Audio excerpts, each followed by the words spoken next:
Mesdames et messieurs, bonjour et bienvenue pour cette nouvelle édition d'Autour du monde version Moyen-Orient pour ce jeudi, le 21 juillet 2022. On commence tout de suite avec ce compte rendu. Le président Abdel Fattah el-Sisi est arrivé mardi dans la capitale serbe, Belgrade, où il a été accueilli par son homologue serbe Aleksandar Vučić. Lors de sa visite, le chef de l'État a eu des entretiens intensifs avec les présidents serbes pour examiner les mécanismes renforçant les relations bilatérales ainsi que les moyens de coopération et de coordination au niveau international et régional. Et ce matin, le président Abdel Fattah el-Sisi a reçu un doctorat honorifique de la part de l'Université de Belgrade. Plus tôt dans la matinée, il a déposé une gerbe de fleurs sur la tombe du soldat inconnu avec le ministre de la Défense serbe. Et pour plus de détails, voici un compte rendu signé Salih Ahmed et Acher. Visite à Belgrade, le président Abdel Fattah el-Sisi s'est entretenu avec son homologue serbe Aleksandar Vučić, qui a affirmé la volonté de son pays de continuer à renforcer la coopération et la coordination avec l'Égypte à tous les niveaux, en particulier à la lumière du rôle central de l'Égypte en tant que pilier de la stabilité, de la sécurité et de la paix au Moyen-Orient et en Afrique. Pour sa part, le président el-Sisi a renouvelé ses félicitations au président serbe pour sa réélection à la présidence pour un second mandat et a discuté du développement dans les questions régionales et internationales d'intérêt commun, notamment la crise ukrainienne et ses répercussions sur l'économie mondiale, en plus des situations en Syrie, en Libye et au Yémen. Le président serbe a salué le rôle efficace déployé par l'Égypte dans le cadre d'un règlement politique de toutes les crises existantes dans son environnement régional, ainsi que le renforcement des ponts de dialogue entre les pays africains, arabes et européens, leurs efforts pour combattre l'idéologie extrémiste et l'immigration clandestine et établir des principes et des valeurs d'acceptation d'autrui, de liberté de choix et de tolérance. Une conférence de presse a eu lieu entre les deux dirigeants, au cours de laquelle le président el-Sisi a abordé les efforts de l'Égypte pour mobiliser la communauté internationale dans la lutte contre le changement climatique, ce qui s'est traduit par le désir de l'Égypte d'accueillir le sommet mondial sur le climat, COP27, en novembre prochain à Sharm el-Sheikh. Le président el-Sisi a ensuite participé à l'ouverture du Forum des affaires égypto-serbes avec la participation de son homologue serbe ainsi qu'un certain nombre de hauts responsables serbes et de représentants de diverses agences gouvernementales compétentes où il a souligné le souci de l'Égypte au cours de la période à venir de développer les relations de coopération économique et commerciale avec le monde des affaires et les entreprises serbes. Ceci a été suivi par la projection d'un film documentaire sur les différents développements et réalisations économiques en Égypte ces dernières années. Le président el-Sisi a également assisté à la cérémonie de signature d'un certain nombre de mémorandums d'accords et de programmes de coopération entre l'Égypte et la Serbie dans divers domaines. Le chef de l'État a de même rencontré le président du Parlement serbe, qui a fait l'éloge des relations distinguées entre les deux peuples, en expliquant la volonté de son pays de renforcer le partenariat dans divers domaines, notamment au niveau parlementaire. Pour plus d'explications, mesdames et messieurs, nous avons le plaisir d'accueillir au bout du fil Dr Raouf Gafar, qui est expert en économie et analyse politique. Bonjour, Dr Raouf. Bonjour, Sam. Alors, comment voyez-vous cette visite en Serbie, certes suite à la visite de l'Allemagne, une visite centrée sur le renforcement des relations entre les deux pays, surtout dans le domaine économique et commercial. Plusieurs mémorandums d'entente et programmes de coopération ont été signés. Alors, comment voyez-vous cela? Premièrement, une visite très importante. Nous savons tous que les relations entre l'Égypte et d'ailleurs la Yougoslavie datent depuis de très longues années. Oui. D'ailleurs, ils étaient les fondateurs du mouvement des non-alignés dans les années 50 et ça a continué. Et cette visite encore est importante parce que c'est la première visite d'un chef d'État égyptien depuis plus de 30 ou 35 ans. Ça marque, disons, un commencement de nouvelles relations encore plus solides et ils ont parlé de coopération sur tous les plans, plan militaire, économique, technologique, etc. Oui. Et elle a été suivie par une grande, disons, entretien entre des hommes d'affaires égyptiens et serbiens pour discuter les possibilités d'investissement et de coopération. Le président a expliqué que l'Égypte était prête à recevoir des partenaires et des investisseurs à propos de l'infrastructure et l'environnement de l'investissement, etc.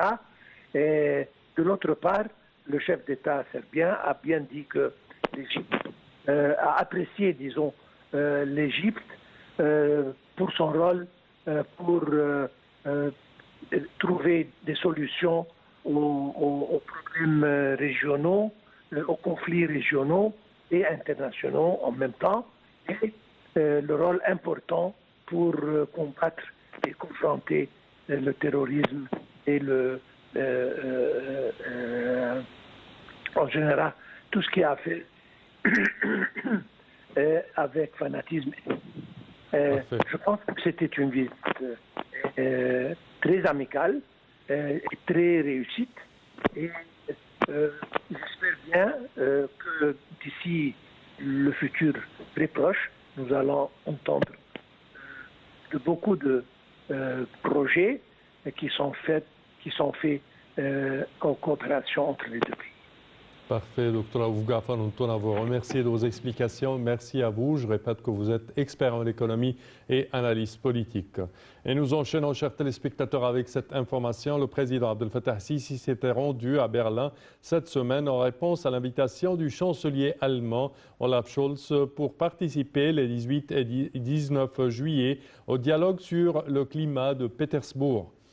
La sécurité alimentaire, la sécurité énergétique et les relations égypto-allemandes ont été au centre des discussions.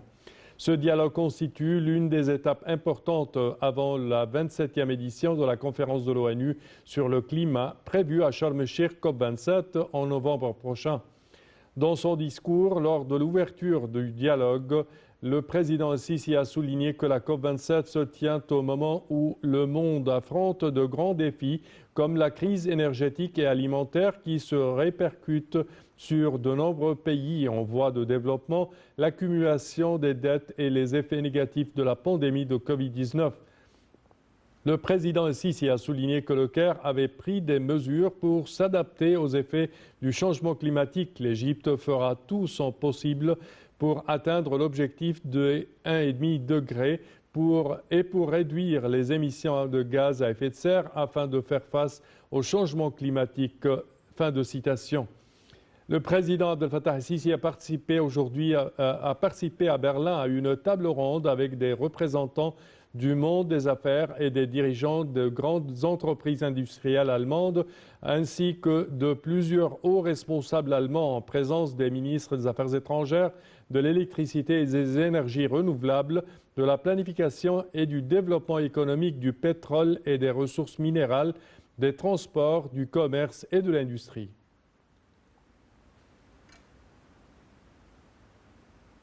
Et le ministre des Affaires étrangères et président désigné de la 27e conférence des Nations Unies sur les changements climatiques, COP27, Sameh Shoukry, a rencontré à Berlin le secrétaire exécutif de la Convention des Nations Unies sur la lutte contre la désertification, Ibrahim Thiwa. Monsieur Shoukry a exprimé le souhait de poursuivre la coordination et les consultations avec le secrétariat exécutif concernant la conférence qui sera accueillie et présidée par l'Égypte en novembre à Sharm el-Sheikh. Il a également passé en revue les préparatifs en cours pour la conférence et notamment les efforts visant à maximiser la participation des gouvernements, des organisations internationales et régionales ainsi que d'autres parties concernées.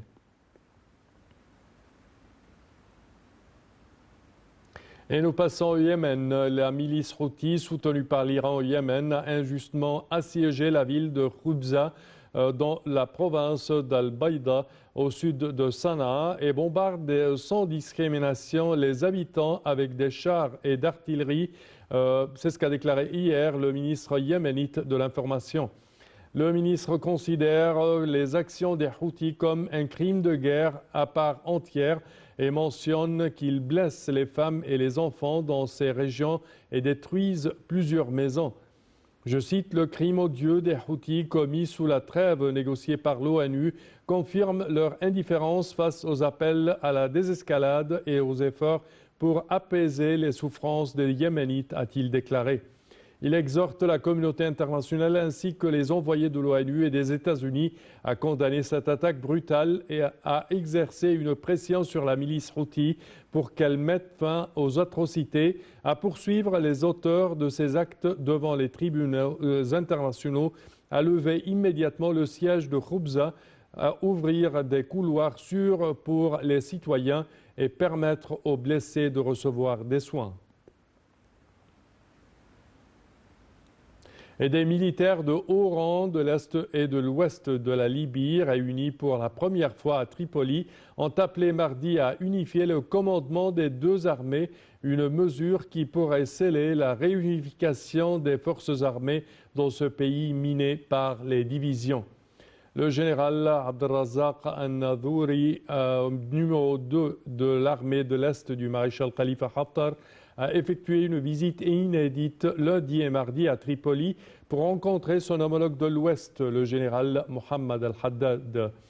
Je cite, « Il est nécessaire de nommer un chef d'état-major unique pour l'institution militaire et amorcer la réunification de l'armée », ont-ils déclaré dans un communiqué conjoint à l'issue de leurs entretiens.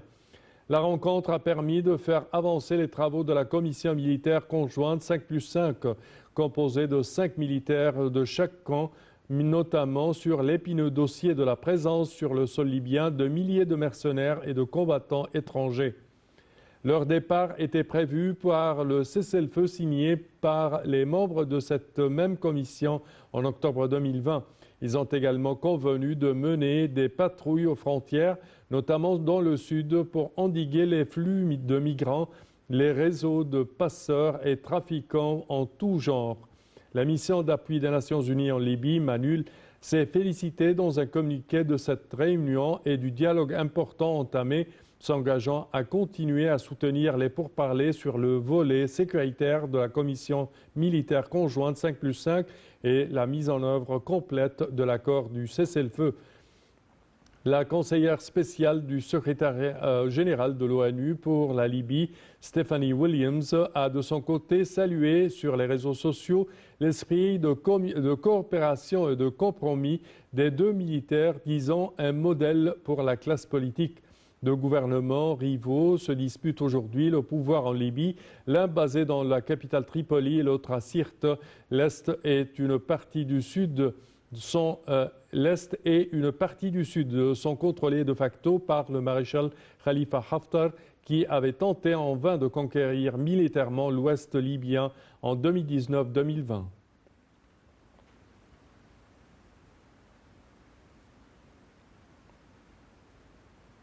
Et l'armée israélienne a frappé mardi une position du Hamas dans la bande de Gaza.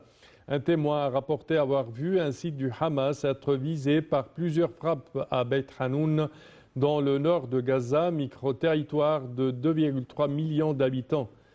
Samedi, l'armée israélienne avait bombardé des positions du Hamas et les frappes avaient endommagé des maisons sans faire de victimes. Ces tirs de roquettes intervenaient au lendemain de la visite du président américain Joe Biden en Cisjordanie, territoire palestinien occupé par Israël depuis 1967. Il avait rencontré à Bethléem le président palestinien Mahmoud Abbas dans le cadre de sa tournée au Moyen-Orient qu'il a également conduit en Israël. Israël et le Hamas, au pouvoir dans la bande de Gaza depuis 2007, se sont livrés plusieurs guerres, dont la dernière date de mai 2021.